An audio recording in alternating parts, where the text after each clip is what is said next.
स्त्री का घर।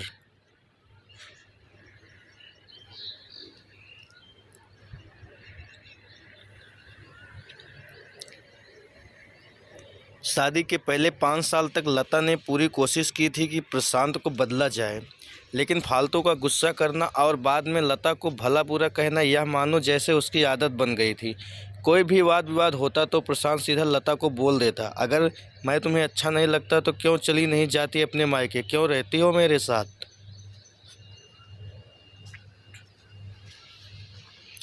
तुम्हें कितनी बार बताया है कि मेरे तैयार होने से पहले मेरा नाश्ता तैयार हो जाना चाहिए। शादी के 25 सालों बाद भी मुझे क्यों बार बार एक ही बात बतानी पड़ती है लता। तुम्हें क्या, तुम तो आराम से घर पर रहोगे, मुझे काम पर जाना पड़ता है। तुम हो कि हमेशा बेवकूफ़ों जैसी हरकत करती हो। अगर तुम यह जानबूझकर करती हो तो याद रखना मुझसे बुरा कोई नहीं होगा। आज भी प्रशांत का पारा चढ़ा हुआ था।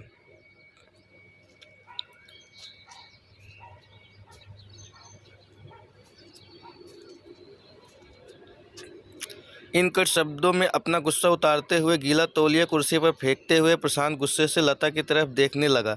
लता के लिए प्रशांत का यह बेवजह का गुस्सा कोई नई बात नहीं थी। वह महीने में 3-4 बार ऐसे ही लता पर बरस पड़ता था।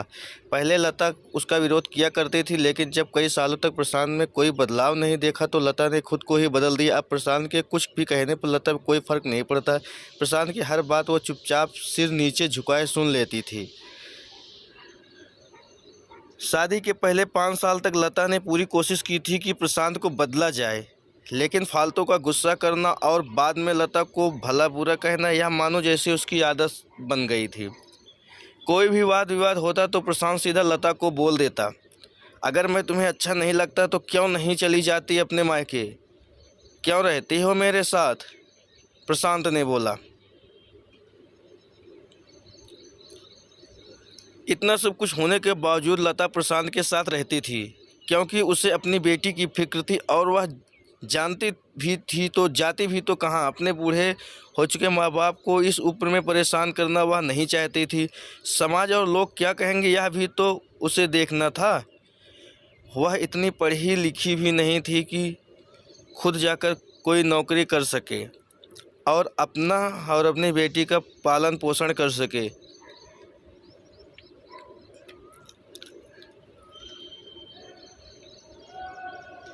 लता को अपनी फिक्र नहीं थी, उसको फिक्र थी तो बस अपनी शादी लायक हो रही बेटी की। लता नहीं चाहती थी कि पति पत्नी के झगड़े की वजह से काव्या डिस्टर्ब हो।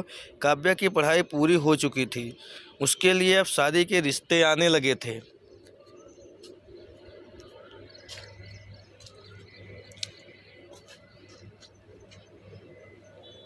कई रिश्तों को काव्या ठुकरा चुकी थी। 2-3 महीने बाद एक अच्छा रिश्ता आया। रिश्तेदारों और पहचान के लोगों ने भी लड़के के बहुत गुणगान किए थे। प्रशांत एक शाम अपनी बेटी के पास बैठकर उसे बताने लगा, काव्या बहुत अच्छा लड़का है, पढ़ा लिखा है, बड़ा घर है, बहुत अच्छी नौकरी है। ऐसे रिश्ते बार बार नहीं आते बेटा, इस बार मना मत करना। प्रशांत ने अपनी बेटी को समझाते हुए कहा। काव्या अपने पिता से ज़्यादा बात नहीं करती थी, शायद डरती थी या शायद नफरत करती थी, लेकिन आज वो अपनी पूरी हिम्मत इकट्ठा कर बोली, मुझे अभी शादी नहीं करनी है पापा, मैं नौकरी करना चाहती हूँ, खुद अपने पैरों पर खड़ी होना चाहती हूँ। हाँ तो उसमें क्या बड़ी बात है, प्रशांत ने बोला। मैं लड़के से बात की है, वह तुम्हें किसी बात के लिए नहीं रोकेगा। तुम शादी के बाद भी नौकरी कर सकती हो तो वह तुम्हें नौकरी के लिए परमिशन दे देगा, प्रशांत बोला। मेरा नौकरी करना या ना करना उसके परमिशन पर क्यों डिपेंड रहेगा पापा, काव्या ने पूछा। मैं कह रहा हूँ ना, तुम्हें किसी भी चीज़ की कमी नहीं होगी वहाँ। ऐसे रिश्ते बार बार नहीं आते, इसे ठुकरा मत, बहुत खुश रहोगी तुम वहाँ, प्रशांत बोला। पापा मैं उतनी ही खुश रहूँगी जितनी मम्मी इस घर में खुश हैं, काव्या ने तंज कसते हुए कहा। आज तुम्हारी जबान कुछ ज़्यादा ही नहीं चल रही, प्रशांत गुस्से से आंखें बड़ी करते हुए बोला। पापा मुझे शादी ही नहीं करनी है, क्योंकि शादी के बाद अगर वह लड़का आपके जैसा निकला तो मैं क्या करूँगी। मुझे आपके जैसा जीवन साथी नहीं चाहिए जो बिना बात के मुझ पर हमेशा चिल्लाए। मुझे कुछ भी अपनी पसंद का लेना हो तो 10 बार सोचना पड़े, कहीं वह नाराज़ ना हो जाए। मेरी तबीयत कैसे भी हो उसे परवाह ना हो, रोटी थोड़ी मोटी बन जाए तो घर सर पर उठा ले, उसकी चेकबुक ना मिले तो भी मेरा ही दोष निकाले, और हर छोटी मोटी बात पर मुझ में मायके जाने के कहे। काव्या ने अपना दिल खाली करते हुए पापा से सब कह दिया आज।